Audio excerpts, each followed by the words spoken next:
Hi, peeps.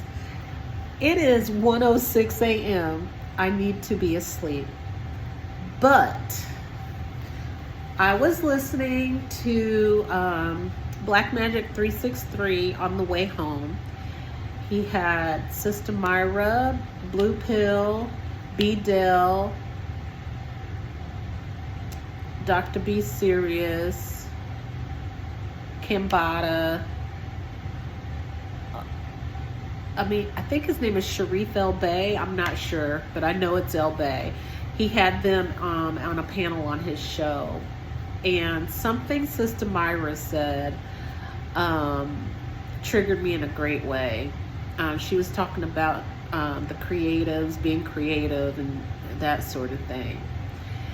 And basically, the way I took it is find what your creative thing is and tap into it. The thing with me though is I create in a lot of different ways.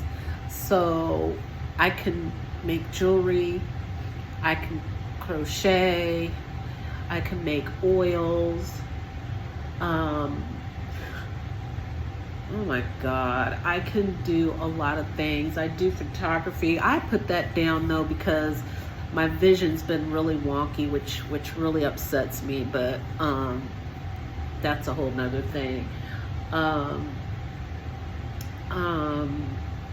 If I really put my head to it, I can write poetry. I'm just creative.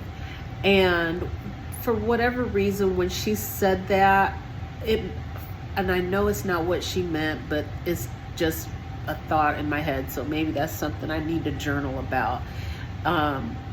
Is like, what should I tap into? And stick with it. My only problem with that is I can't not pick one and leave everything else behind.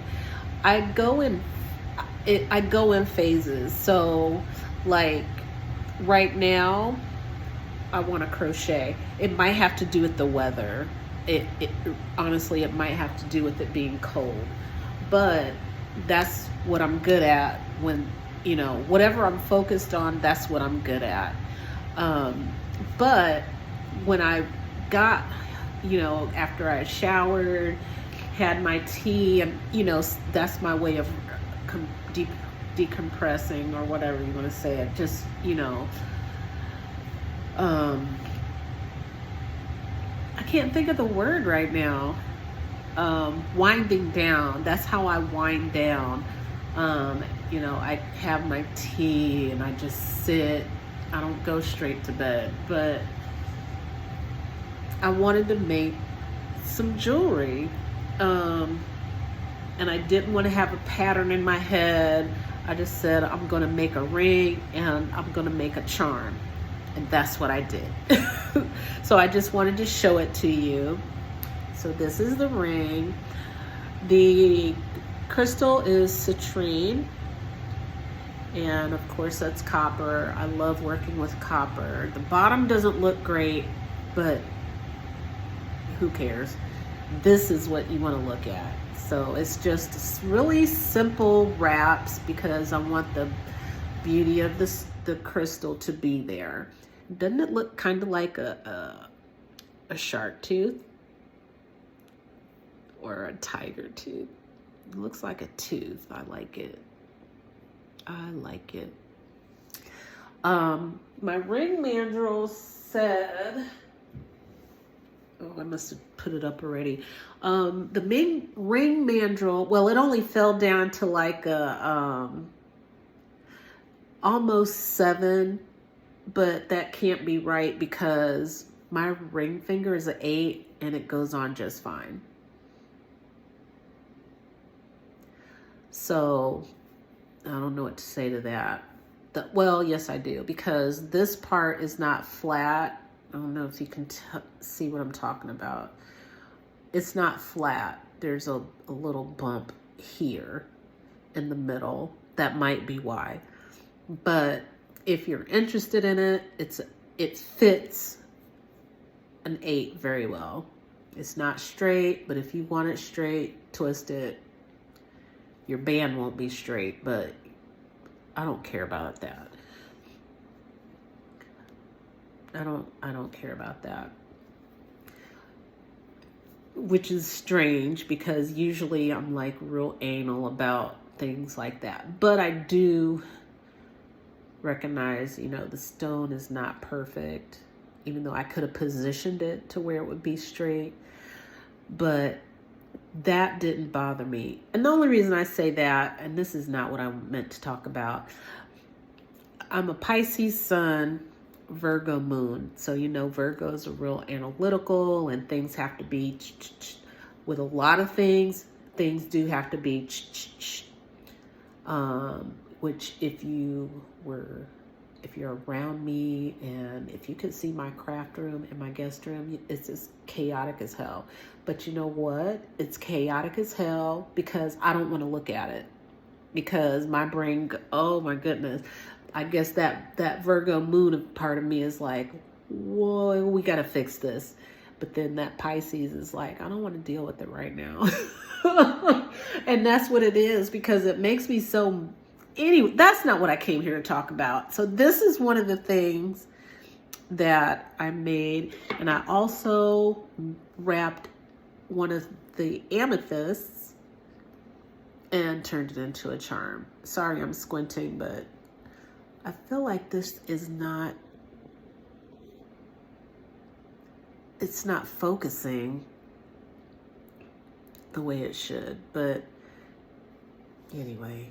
But it's an amethyst. It's a simple wrap, but it's pretty. Yeah, so, and I ordered some copper chains, the little ones, the 2.4 millimeter round. I have one somewhere, but it's okay. I'll show it to you later. So hopefully they come in by Friday so I can take them to the Almanac with me Friday. If they come in Friday afternoon, that'll be great because I go there Friday evening. I hope they come before then. But if not, that's okay too. But yeah, so I'm really proud of them. So out of that conversation that I was listening to, Black Magic 363, that panel, when Sister Myra started talking about the creativity or something, I can't even remember exactly what she said. That's what, I don't know, it just got my wheels to spinning, and I was like, I really like this. I like wrapping jewelry, making jewelry. I like crocheting too. It's something, I don't know, it's something about this, but it'll work out. So I just wanted to share that with you. And the next time I wrap a crystal for a necklace or as a charm, I'll let you, I'll try to remember to film it because it's an interesting process. It's not an exact process because it just depends on the shape of the crystal and how much wire I cut for me. Maybe I'll do a ring instead because that's, I don't have an exact method for that either. It is what it is, but I'll record regardless. Maybe I'll record making a bracelet because those wire wrap bracelets are pretty straightforward and you have to do the same thing all over again, and repetitively for it to come out right. So maybe I'll do that. But it's 1:15 now, so I'm going to get myself together and go to bed. So I will talk to you soon. Peace.